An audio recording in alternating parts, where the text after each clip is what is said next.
এই পৃথিবীতে আসার আগে আরেকটা জগৎ ছিলাম আমরা, তার নাম রুহের জগৎ, আলামে আরওয়াহ। আমরা তো এই পৃথিবীর বাসিন্দা নই, আমরা জান্নাত থেকে এখানে আসছি। সুবহানাল্লাহ।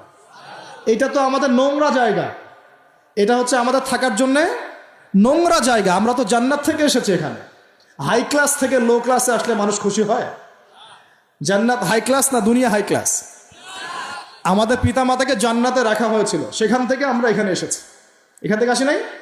আর আত্মাগুলোকে, আমাদের আত্মাগুলোকে রুহের জগতে রাখা হয়েছে। সেখানে সমস্ত আত্মাগুলোকে ডেকে আল্লাহ পাক বলেছেন, আলাস্তু বিরব্বিকুম। আল্লাহ বলছেন কি? আলাস্তু বিরব্বিকুম, আমি কি তোমাদের রব নই? সমস্ত আত্মারা একসাথে বলেছিল, বেলা ইয়া রব্বি, অবশ্যই আপনি আমার রব। সুবহানাল্লাহ। আমরা এই সাক্ষ্যটা দিয়ে আসছি। সূরা আরাফ পড়লে আপনি বুঝতে পারবেন, এখানে আছে আমরা এই সাক্ষ্য দিয়ে পৃথিবীতে আসছি। এখানে এসে ভুলে গেছে, মনে পড়ে না। মনে পড়ে? মনে পড়ে না। এইটা মনে করানোর জন্যই তো আল্লাহ পাক যুগে যুগে নবী রসুল পাঠিয়েছেন। এটা মনে করিয়ে দেওয়ার জন্যই আল্লাহ পাক আসমানে কিতাব নাজিল করেছেন, যে তুমি ভুলে যেও না, তুমি ওই জগতে ছিলে, আমাকে সাক্ষী দিয়ে এসেছো। এই দুনিয়ার ফিতনায় আমাকে ভুলে যেও না। নবীগণ এসেছেন, হেদায়েতের বাণী শুনিয়েছেন, আসমানে কিতাব নাজিল হয়েছে, আমরা সেই কিতাব পেয়েছি। এই সিলসিলা চলতে চলতে আদম থেকে নিয়ে মুহাম্মদ সাল্লাল্লাহু আলাইহি ওয়াসাল্লাম পর্যন্ত প্রায় 1,24,000 নবী আল্লাহ পাঠিয়েছে। তার সর্বশেষ নবীর নাম কি? মুহাম্মদ রাসূলুল্লাহ সাল্লাল্লাহু আলাইহি ওয়াসাল্লাম। এর আগে তাওরাত, জাবুর, ইনজিল সবই আল্লাহর পক্ষ থেকে এসেছিল।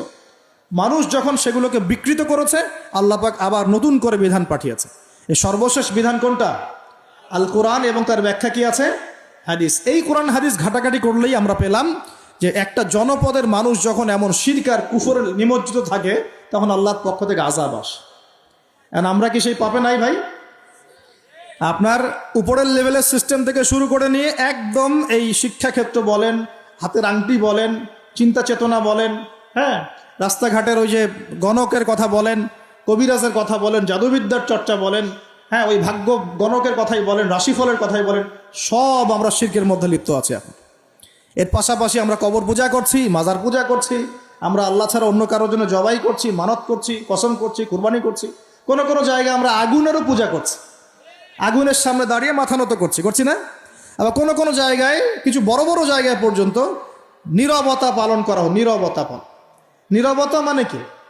আমরা নামাজের মধ্যে যখন দাঁড়াই, তখন আল্লাহর উদ্দেশ্যে নীরব হই না? আল্লাহর উদ্দেশ্যে নীরব হয়ে আমি আল্লাহর ধ্যানে মগ্ন হয়ে যাই না? তো এখানে আপনি কার ধ্যান করছেন? যখন আপনি আগুনের সামনে দাঁড়ায় নীরব হয়ে দাঁড়িয়ে আছেন, তখন কার ধ্যান করছেন? এটা শিরক হচ্ছে না? এটা তো আপনি আগুনের ধ্যান করা শুরু করলেন।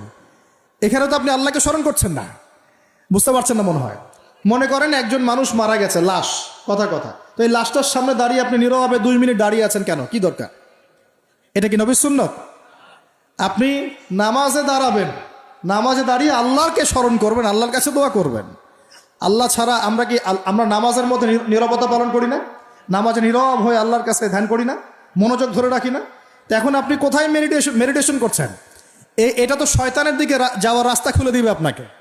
অনেকে আগুনের সামনে মাথা নত করছেন, প্রদীপের পূজা করছেন, অনেকে দেখা যায় বিভিন্ন দিবসে এই যে বানর, হনুমান, এইসবের মূর্তি টুর্তি নিয়ে রাস্তাঘাটে দৌড়াদৌড়ি করছেন। ছেলেপেলেরা এগুলো বেশি করছে। কাকে প্রমোট করছো তোমরা? কাকে প্রমোট করতে যাচ্ছ? কোন সংস্কৃতি প্রমোট করছো? এই হাদিস এটাও আছে শেষ জামানায়, যে আমার উম্মতের একটা বড় অংশ মুশরিকদের সাথে মিশে যাবে এবং মূর্তি পূজা শুরু করবে। এগুলো চলছে না এখন? এগুলো যখন চলবে, তখন আমাদের উপর কি আল্লাহ পাকের রহমত নেমে আসবে ভাবছেন, না আযাব আসবে? ওই যে বলেছে আযাব যে আসে নাই সেটাই আল্লাহর রহমত, এটা আমি গবেষণা করে বলছি। আযাব যে আসে নাই এখন পর্যন্ত, এটাই আল্লাহ পাকের রহমত।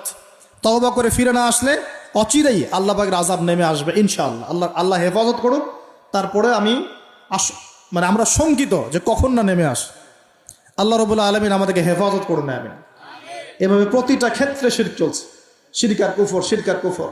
কোরআন খোলেন, হাদিস পড়েন, দেখবেন আল্লাহ পাক যতগুলো জনপদকে ধ্বংস করেছেন, তার প্রধান 2টা পাপ ছিল শিরক আর কুফর। এই যে আমাদের যুব সমাজ এটাই বোঝে না যে নামাজটা ছেড়ে দেওয়াটা কুফরি। নামাজ যে না পড়া, ছেড়ে দেওয়া, ইচ্ছা করে না পড়াটা কুফরি, এটা ওদেরকে কেউ শেখায় নাই। 20 বছর পড়াশোনা করেছে বিশ্ববিদ্যালয়ে, স্কুল, কলেজ, বিশ্ববিদ্যালয়ে 20 বছর পড়াশোনা করেছে, কেউ কোনো স্যার ওদেরকে শেখায় নাই যে নামাজ ছেড়ে দিলে কুফরি হয়। এবং এদের সংখ্যা লক্ষ লক্ষ না, মনে হয় কোটি কোটি হবে যুব সমাজ, যারা 20-25 বছর পড়াশোনা করে নামাজ যে কুফুর, নামাজ ছেড়ে দেওয়া যে কুফুরি, এটা শিখে নেয়।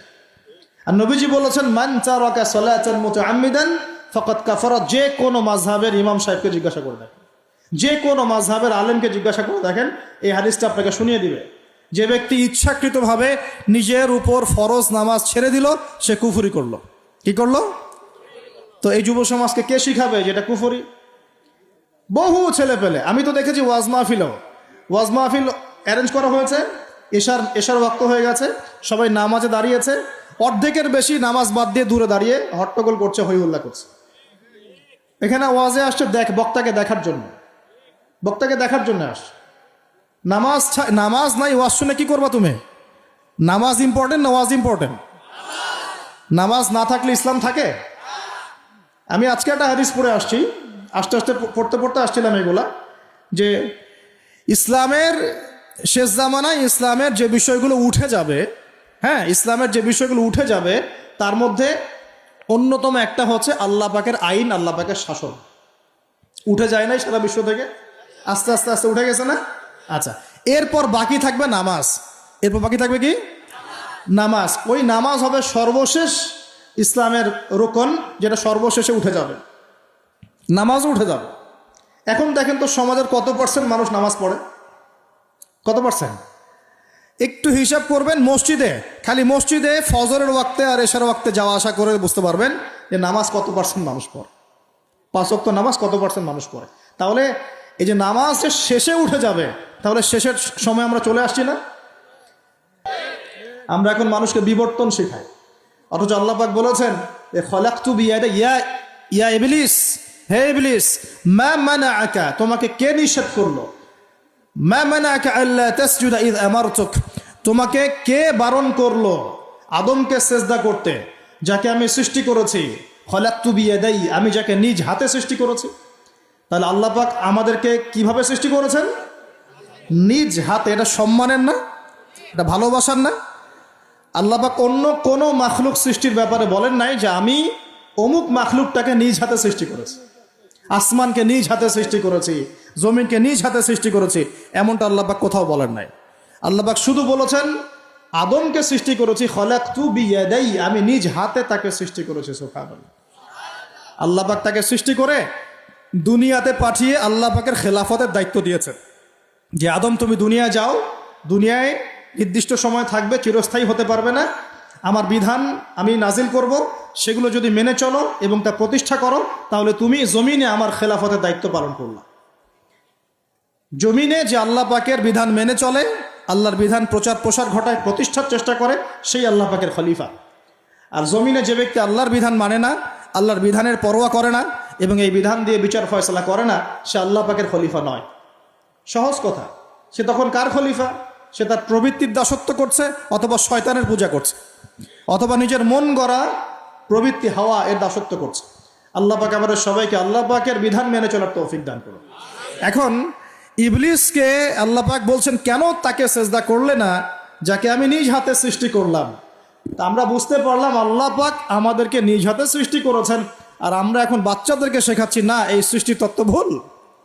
তোমাদেরকে আগে এইভাবে আগে দাঁড়াতে পারতে না, বাঁকা হয়ে থাকতে, তারপর একটু লম্বা হলে, তারপর আরেকটু লম্বা হলে, তারপর আস্তে আস্তে মানুষ হয়ে গেল।